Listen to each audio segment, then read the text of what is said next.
ज्ञानाञ्जन शलाकया चक्षुरुन्मिलितं येन तस्मै श्रीगुरवे नमः। नमो विष्णुपादाय कृष्णपृष्ठाय भूतले श्रीमते भक्तिवेदान्त स्वामिनिति नामने। नमस्ते सरस्वती देवे गौरवाणी प्रचारणे निर्विशेष शून्यवादी पाश्चात्यदेशतारिणे। वंशकल्पतरुभ्यश्च कृपा सिन्धुभ्य एव च पतितानां पावनेभ्यो वैष्णवेभ्यो नमो नमः। जय श्री कृष्ण चैतन्य प्रभु नित्यानंद श्री अद्वैत गदाधर शिवासादि गौर भक्त वृंद। हरे कृष्ण कृष्ण कृष्ण हरे हरे, हरे राम राम राम हरे हरे। हरे कृष्ण कृष्ण कृष्ण हरे हरे, हरे राम राम राम हरे हरे। हरे कृष्ण कृष्ण कृष्ण हरे हरे, हरे राम राम राम हरे हरे। श्रीमद् भगवद गीता की जय। Thank you very much for giving me an opportunity to serve here. It's a very laudable project that you're doing, like making it happen every evening to cover the entire Gita. And I'm really grateful for being here with all of you. And I'll be continuing. Today is the summary of chapter 7 in the beginning, and then will be 8 following that. Srila Prabhupada ki jai. So I have a little PowerPoint here. I'll be speaking based on that.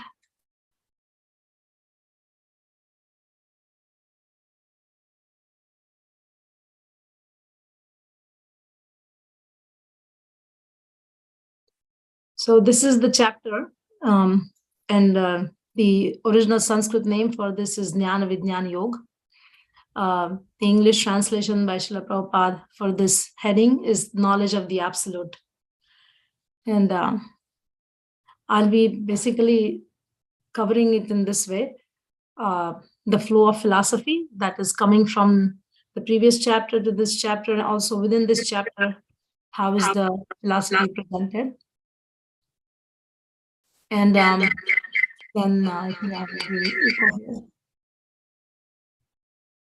okay, thank you.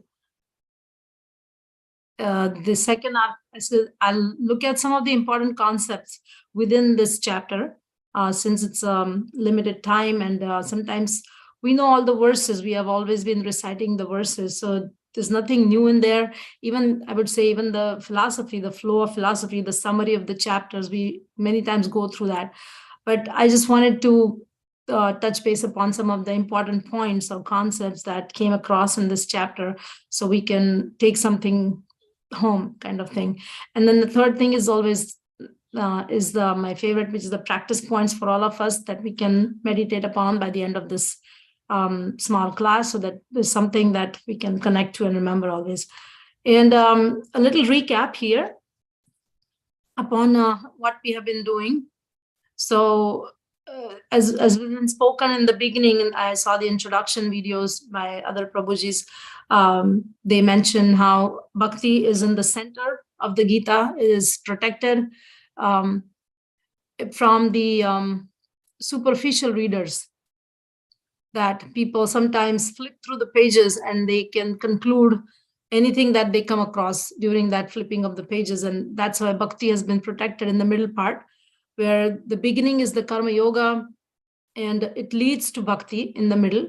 And then there is jnana yoga, which is towards the end, and that also points towards the central part, which is the bhakti. And briefly, I would like to say that what we have been covering so far is that karma yoga and ashtanga yoga have been covered so far, and we are actually starting the middle part now, because first 6 chapters is the first part of the Gita's, middle 6 chapters is the bhakti yoga, and then the last 6 chapters will be jnana yoga. So we have been seeing karma yoga and ashtanga yoga, and mainly if we want to really summarize in one line, it is that so what is recommended is the elevation and self-realization through detachment, whether it is karma yoga leading to nishkam karma yoga and leading to bhakti. It is mainly through detachment. And also, if we see Ashtanga Yoga, then there's also, which is recommended, is renunciation in action. But now, Bhakti section, which is starting, it's a little different. It is devotion in action. And devotion begins with hearing. And so that is how this chapter, this section is beginning. Now, if we see the conclusions of Karma Yoga and Ashtanga Yoga, they both point towards Krishna. For example, in the 5th chapter, at the end of the 5th chapter, it says, Bhoktaram yajna tapasam sarva loka maheshwaram surudam sarva bhutanam jnatva mam shanti mruchati. So Krishna says that I am that person upon whom your consciousness can be focused. And if you know me as the beneficiary of sacrifices for the Karma Yoga section, for the beneficiary of all austerities, and the supreme lord of all the planets, of the demigods, and of the well-wisher of all living entities, that I am that person. So Karma Yoga kind of concludes into saying Krishna is the ultimate personality of Godhead. And similarly, in Ashtanga Yoga, if you see the 6th chapter, at the end of the 6th chapter, Yoginama api sarvesham madgatena antaratmana shraddhavan bhajate yomam samay yuktamo mataha. So again, the conclusion Krishna makes is that of all the yogis, the one who focuses on me and who has great faith in me, who abides in me, who thinks about me all the time, and then he renders a devotion service to me, that is the perfection of spirituality. So again, as we can see, this is the conclusion. Karma Yoga bringing us to Krishna, and Ashtanga Yoga bringing us to Krishna. And that's how the devotional section, we can see how now the focus will be on Krishna himself as the personality of Godhead and as the object of our worship or devotional service. And there's a little bit flow here. I have given it into a number of sections for a group of verses here. So just now we saw the very first point, that the general philosophy, how it is flowing. And there's also another part of that as to how the philosophy is flowing from the 6th chapter to 7th chapter. And that aspect is like this, that in the 6th chapter, as we saw just now, Krishna says that when he's talking of the Ashtanga yogis, and he says, of all the yogis, even including Karma yogis, one who has great faith in me, who abides in me, who thinks of me within himself, and who renders transcendental devotional service to me, that person or that yogi is ultimately most intimately united with me in yoga, as the highest of all. So the characteristics of that yogi, as Krishna is mentioning in the 47th verse of the 6th chapter, which we ended, is that that yogi is madgatena antaratmana. That devotee is, or that yogi has full faith and who thinks about Krishna within himself all the time. In that way, he's able to attach his mind to Krishna.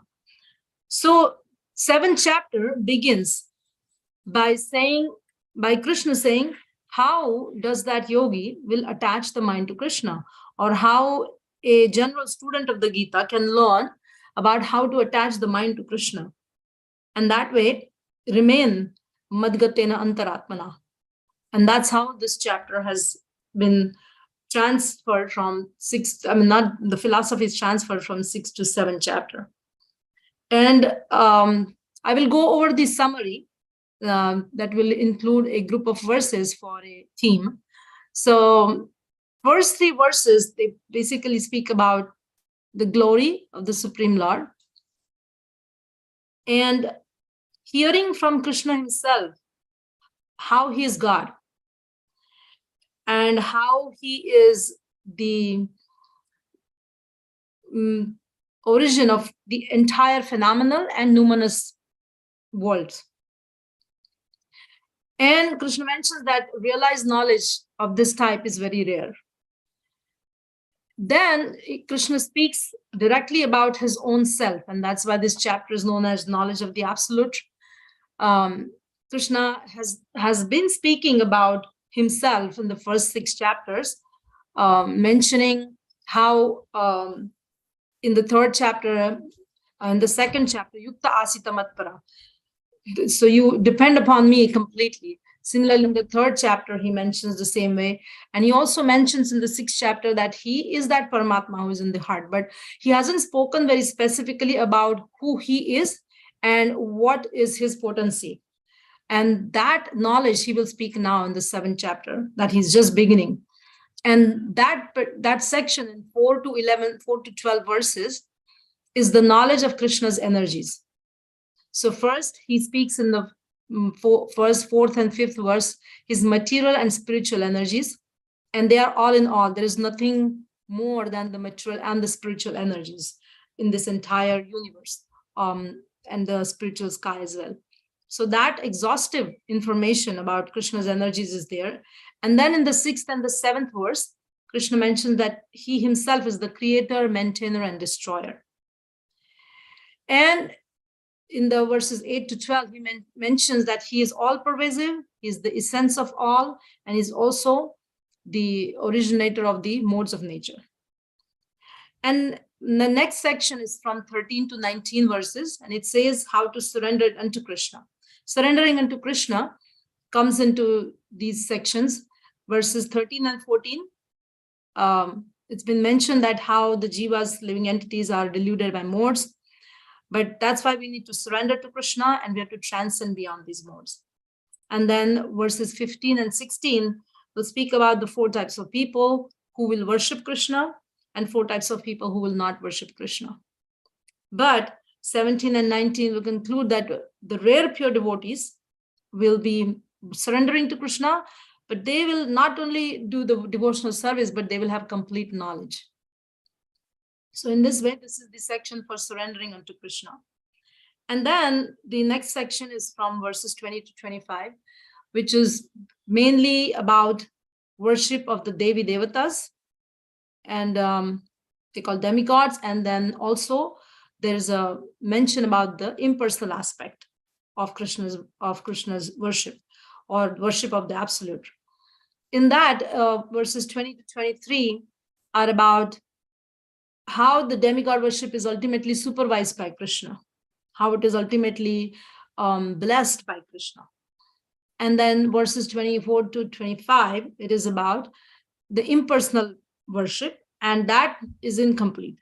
That will be discussed. And at the end, the section, the chapter ends with this last section of verses 26 to 30, which speak about the bewilderment, about the moha, of the living entities, and then how to move from that bewilderment to liberation through knowledge of Krishna. Where 27 and 28 will speak about delusion of Maya, and then how to be free from Maya, seeking liberation through bhakti. And the last verse is faith at death. So we will see how one by one, a little bit of this essence of 7th chapter, and how we can draw some conclusions from there. And then at the end, another devotee will take over, explaining how the 7th chapter will go into the 8th chapter. Basically, the terms that are explained at the end of 7th chapter will be explained in the 8th chapter. So I will move to the next slide here. So now,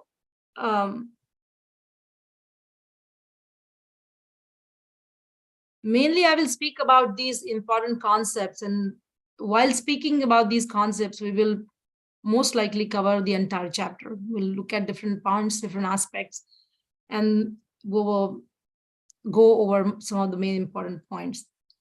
So first, I would like to begin with the concept of jnana and vijnana. And if you wanted to go back again here, if you see, is the very first section, if you see verses 1 to 3, where Krishna begins speaking about his own self, about his knowledge about his own self. He speaks in the very first verse that Maya Sakta Manaha Partha Yogam Yunjan Madashriha Asamshayam Samagramam Yathadnyasasi Tatshunu. And he says that now hear from me. And when you hear properly about how to practice yoga in full consciousness of me, with your mind attached to me, you will know me in full without doubt. So these are very important terms, that asamshayam. So there will be no doubt. And it's important that we do not have any doubt when we start devotional service and we start considering Krishna as the Supreme Personality of Godhead. So this is an important phrase to remember, that your knowledge that you will be getting here by hearing. Krishna is saying to Arjuna and also to us, that when you hear carefully about knowledge about me, then you will know how to fix your mind upon me, and you will know me in full without doubt. And what kind of knowledge is that? That he says in the second verse, and which I'm referring it here as Jnana and Vijnana. So in the second text, he says, Jnanam teham savidnyanam idam vakshami asheshataha yajnatva neha bhuyonyam avashishyate. You will not have anything left over. So he says, I shall now declare unto you in full this knowledge, both phenomenal and numinous. This being known, nothing further shall remain for you to know. And Srila Prabhupada translates these two words, Jnana Vijnana, for this particular verse as phenomenal knowledge and numinous knowledge. So let's look at this term more carefully, as what does it mean. So Krishna has already used these terms, Jnana Vijnana Truptatma, and in some other section in the past. And at both those places, the meaning was that Jnana means theory, more or less like a theoretical knowledge, and Vijnana means realized knowledge or transformational knowledge, which means when we use the theory in practice, then we have some understanding, some experience, and that is called Vijnana. So Jnana is the theory, Vijnana is the realized knowledge or the transformational knowledge. But in this particular context, Srila Prabhupada translates these two words, Jnana Vijnana, as phenomenal knowledge and numinous knowledge. So what does that mean? Is that phenomena means the things that we can see, we can perceive with our eyes, we can perceive with all our senses. So the things that as they appear to us. But it is said that reality is not as superficial as it is. It is much more than what we perceive with our senses. And that is the real truth. So it is not directly necessarily a direct experience, because phenomenal is the direct experience that we see. And more or less we can correlate it with the word pratyaksha praman that we have been using to explain the three different sources of knowledge. The first one we consider as pratyaksha praman, which we can actually see and feel and hear, and we can understand with our senses. So that is more or less the phenomenal knowledge of this world. But Krishna says that I will give you that, and I will give you the numinous knowledge, which means the knowledge of the reality as it is. So it may be or may not be covered by our perception. And most of the times it is beyond our perception. So things as they actually are, and not necessarily as we see or perceive them, are called numinous. And they exist independent of the human experience. So that knowledge Krishna will give, and we can understand that knowledge is about the self, about this material world, about the creation and the maintenance of this material world, and beyond that. And what is the system beyond that? What is the principle behind all of these? So that will be the numinous knowledge, because that we may or may not perceive directly. Even though we read the entire science, we become expert in science, it is still beyond our capacity to reach that knowledge. So that's why Krishna says that I will give you that knowledge, because you have no capacity to understand beyond the phenomena. And that's why it's numinous. It's something that's beyond your perception, but it still exists. It actually exists as the real is the reality. It's like an absolute truth. And that's why it's important, because this Vijnana or numinous knowledge can be considered as that Shabda Praman. And Krishna says that I will give you both. And by giving you this completely exhaustive knowledge about myself, there will be nothing left, asheshataha. You will not be left with any other desire or any other need to know about me, because it will be complete. So this is something that we have to remember, because there will be a reference to that when we look at the aspect of faith later on in one of the next slides. So knowing what is coming in this chapter will also make us aware and attentive. Is the knowledge which is not known to us by any other source, Krishna is giving, because he is the Supreme Personality of Godhead, and we take that knowledge as it is, because it is not available anywhere else. And nobody can give that knowledge also. So he's the only source to know that. And with that, we will be 100% covered. There will be nothing more to be known. And it's interesting, I can cover this point here, that Krishna says that nothing further shall remain for you to know.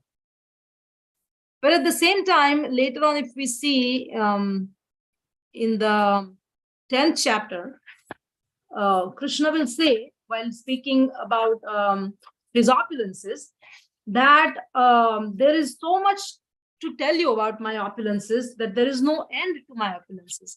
There is no end to my energy, my potency.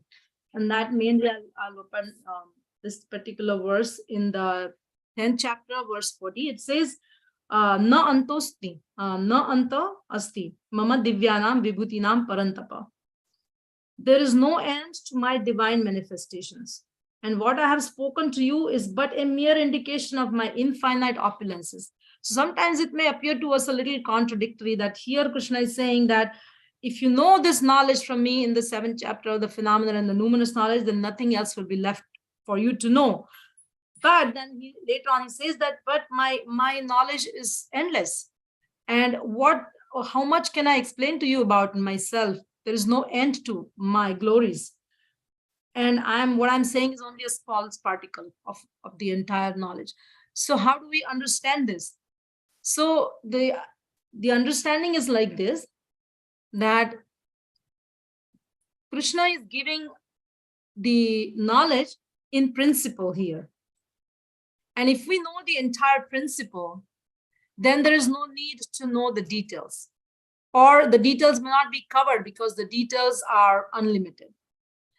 So Krishna is emphasizing that you know me tatvataha. Like even in the 4th chapter, in the 9th verse, Krishna says, Janma karma chame divyam evam yo veti tatvataha. One who knows the nature of my transcendence. So you just have to know the nature, the type, or the overall characteristic. You may not know the exact details of his janma and karma, but you know tatvataha. So similarly, even in the end of this chapter, in the end of the 7th chapter, what Krishna is going to say is the governing principle. Just know the governing principle. So I'll open that last verse. It says that Sadi Bhutadi Daivam Mam Sadi Yajnam Chaye Viduhu, which means you know me as the Supreme Lord, who is the governing principle of material manifestation, is the governing principle of demigods, as the governing principle of all methods of sacrifice.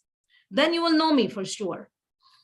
So the point is, it's the governing principle that if we know, then we know the nature of Krishna. We know the nature of the Supreme Absolute Truth.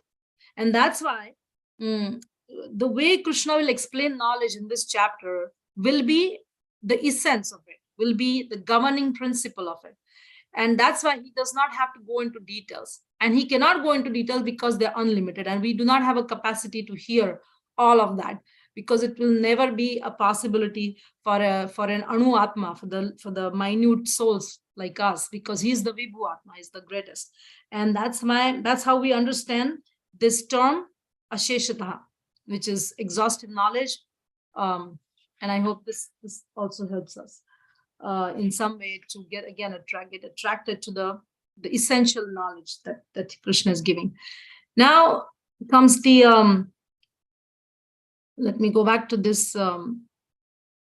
So the next one is Krishna's energies, the material and the spiritual energies, right? So Krishna explains that my separated material energies, bhumirapo nalo ayu kham mano buddhire vacha ahankara. So there are 8: the earth, air, ether, water, fire, and then mind, intelligence, ego. And it's very interesting that, I'm going to show you a slide later on about these energies, the material and the spiritual. But just looking at the verses, first of all, these are the material energies, and Krishna says that, but beyond these so-called separated material energies that operate in this world, either in combination or separately, that's why I call separated energies, there is this another superior energy of mind, and which comprises of the living entities, the jivatmas. And most interestingly, these jivatmas, who are my superior energy, they're holding on to these two natures. So, in the 6th verse, Krishna says, Etad yonini bhutani sarvani ati upadhare, and aham krishnasya jagata prabhavasthalatha. So he says all these beings have their source in these two energies of mind. So one is the material and one is the spiritual. So our external body, the material body, is made up of the material energy, and our spirit soul, which is situated inside the body, is made up of the spiritual energy of the Lord. So that's how we are holding on to these two energies. And Krishna says, I am the creator and the maintainer and the destroyer of this world. And most importantly, now let's move on to this. So how, by looking at this chapter and this knowledge of the material and the spiritual energies together, we can know Krishna in complete, in full, as we said before. And for that reason, I would like to show you this one slide here, which I just made up. The nature of the Supreme Absolute Truth, Krishna, Bhagwan, you can say the Supreme Personality of Godhead, or even in other religious faith traditions, everybody will say that there are 3 main aspects. And the one is the omniscient nature of Krishna, the other one is omnipresent nature of Krishna, and the last one is omnipotent. So omniscient means all knowledge. Omnipresent means pervading, all pervading, present everywhere. And omnipotent means the ultimate material and spiritual potencies. The ultimate potencies are held by Krishna. We will see all these terms will have a couple of verses listed, all the verses under each heading, but mainly there are at least 7-8 verses like that indicate the nature, the omnipresence, and the potence of the Lord. So if we just quickly go over all-knowing nature of Krishna is mentioned in the 10th chapter, where Krishna says, I am the buddhimatam asmi, which means I am the intelligence of the intelligent. So that means the knowledge which is held by the intelligent people, the original seed or the original source of that buddhi is Krishna. And that's how Krishna is omniscient, because he's all knowledgeable. But he more clearly mentions it in the 26th chapter verse, which says, Vedaham samatitani vartmanani charjuna bhavishani cha bhutani mam tu vedana kaschana. So as the Supreme Lord, I know everything that is happening in the past, it's happening in the present, and that will happen in the future. And I also know all living entities. So in that way, this omniscient nature of Krishna is explained in the 7th chapter. Now, omnipresence. Now, omnipresence means Krishna is all pervading. He will speak in detail later in the 11th chapter. But right now, in the 7th chapter, he's mentioning in a very important verse, that's the 7th verse, Matta partaram nanyad kinchidasti dhananjaya mai sarvamidam protam sutre maniganaiva. So everything is resting upon me, and there is no truth superior to me. So everything is resting upon Krishna. As the example is given of the pearls, you don't see the thread, but you see the pearls hanging on the thread. So Krishna is that resting place for everything that's happening in this world, or everything that's manifested in this world. So in that way, he's omnipresent. Not only that, but in the next couple of verses, he mentions some of his potence, some of his all-pervasiveness that we can find in this world. We can find Krishna in the taste of water. We can find Krishna in the light of the sun and moon. We can find Krishna in our ability as human beings, particularly the spiritual ability. We can find Krishna in the fragrance of the earth that will produce all fruits and vegetables. You will find Krishna in the heat of the fire. You find Krishna is the life of all that lives. In that way, Krishna is omnipresent. And also, the very essence of our existence in this world as embodied living entities under the three modes of material nature, Krishna says that they are coming from me. So he says in the 13th chapter, I am deluded by the three modes. No one knows me, but I am above the modes and inexhaustible. So I am that source of the three modes. So in that way, in the nature of the three modes, he's all pervading to keep us deluded and embodied in this world. So that is the omnipresent nature of Krishna. And then omnipotent. So omnipotent is that Krishna has the all in all cause of all causes. And he mentions in the 6th verse that he is the origin and dissolution of everything. So maintainer of everything, including maintenance of everything. He mentions that he is the seed of all the seeds. And in that way, Krishna is omnipotent. And also, at the end of the chapter, you will see that he will use some terms which will confuse Arjuna, and then the 8th chapter will open. And those verses are Sadi Adi Yajna, Adi Bhuta, and Adi Deva. And those means the governing principle for material manifestation, the governing principle for the demigods, and for all the methods of sacrifice. So in that way, again, his omnipotency is covered. And this is what I wanted to bring to your attention here. So let me go back to that. So here we covered some of this important concept that's covered in the 7th chapter about the omniscient, omnipresent, and omnipotent nature of the Lord. Now,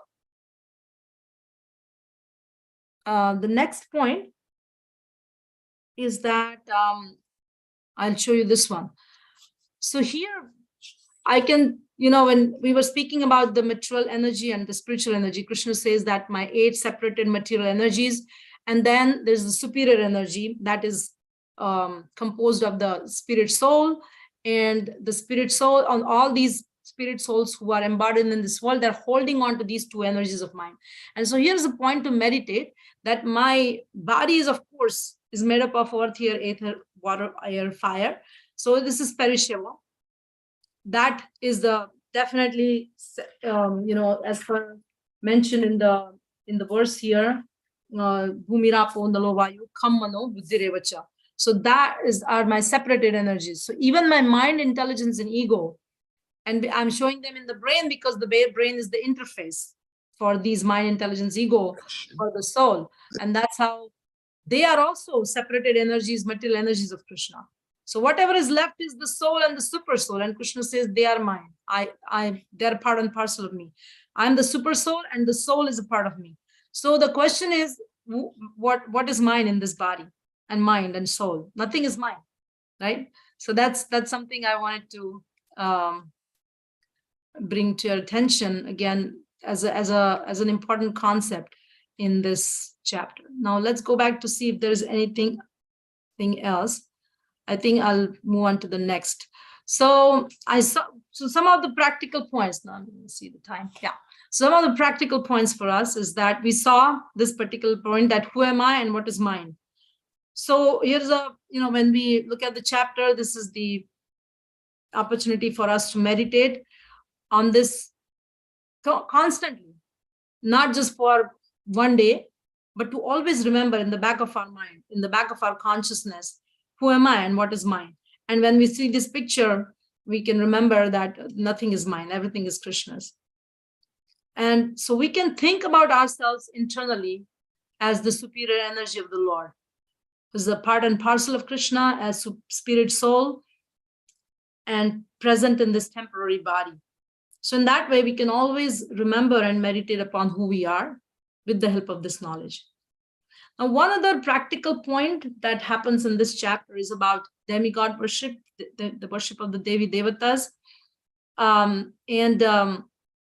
As you can see, the verses, particularly 21, 22, and 23. Why this is important for us to really pay attention to this when we are summarizing chapter 7 is that within Hinduism, this is a very widely practiced method of religious practice that we worship Devi Devatas. And many times there is a huge confusion within our system. Even though we can say we are very religiously raised in Hindu family, most of the times I've seen there's an utter confusion about why you worship this god and why we should all the Devi Devatas, and then who is superior, are they competitors, and all of these things. When we come across this particular section in the 7th chapter, everything becomes crystal clear. And Krishna says that it's very interesting. He says that the worshippers, the people who choose demigod worship or the worship of the Devi Devatas, I am the one who actually gives them that much faith in that particular direction so that they can go ahead and actually worship the Devi Devatas. And when they do that, the results are given by me, because I am the ultimate supervisor of this whole system. And I'm not only the supervisor, but I'm the ultimate benedictor. I'm the one who will give you benefits and the blessings. So in that way, if we are struggling with any of these concepts in our spiritual life, this is a great place to meditate. And you will see, as you progress in the study of the Gita, there will be a journey for you to transform from this concept of Devi Devata worship to worship of Krishna. And not only that, but also when we continue to do Devi Devata worship in our family tradition, we become very clear as to why we are doing it and how it is related ultimately to Krishna. Because we understand the Devi Devata worship as a partial representation of Krishna, because they all are represented in partiality, not partiality, but in partial portion. As you get lesser divinities, you can call them lesser divinities. So we worship the lesser divinities, but we know the ultimate divine is Krishna. And that way, our journey from this confusion about Devi Devata worship to Krishna becomes very clear in this chapter. So there's something practical point for us. And also similarly, there is a mention in the 29th verse about the same journey. If some people have the concept of the ultimate absolute truth being formless, then how we can move from that concept to the concept of Krishna as the supreme person, the one with a personality, one with a real existence as a person who will reciprocate with us. So this is another practical point that we can keep in mind. And there are two important points that I really would like to say before I close. One is very dear to me. It's the verses 17 and 18, where Krishna was mentioning that how the pious people, the 4 kinds of people, take up his service, his worship, and they're all good souls. Yeah. Anything you're saying? So sorry. Okay. So yeah. So Krishna says that they're all good people. They're all pious people because they come to me for their respective needs. But tesham jnani nityayukta eka bhaktir visheshyate. Priyo hi jnanino atyartham sacha mama priyaha. Which means that of all these people, one who is in full knowledge and who's always engaged in pure devotional service is the best.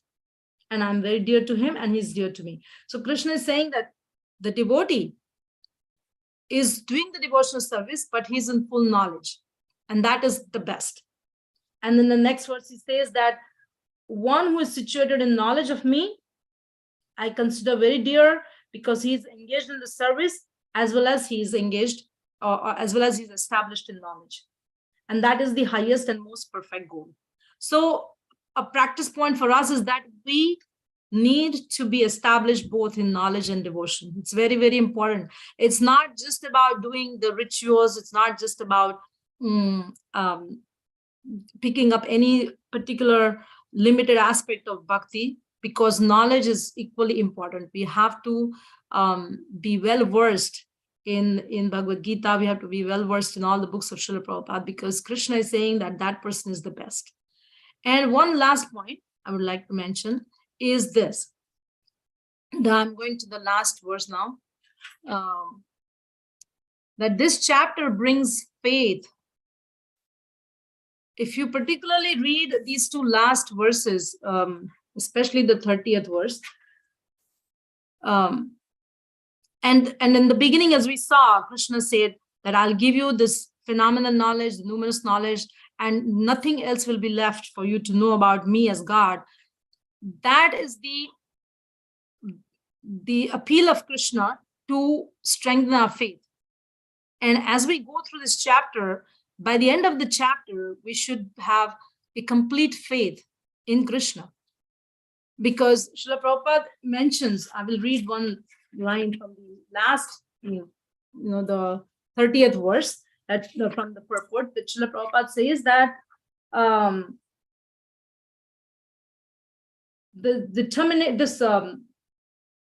how he's mentioning how there are different processes, but when you take bhakti, he simply directly engages himself in activities of Krishna consciousness, and thereby factually attains his constitutional position as eternal servant of Krishna.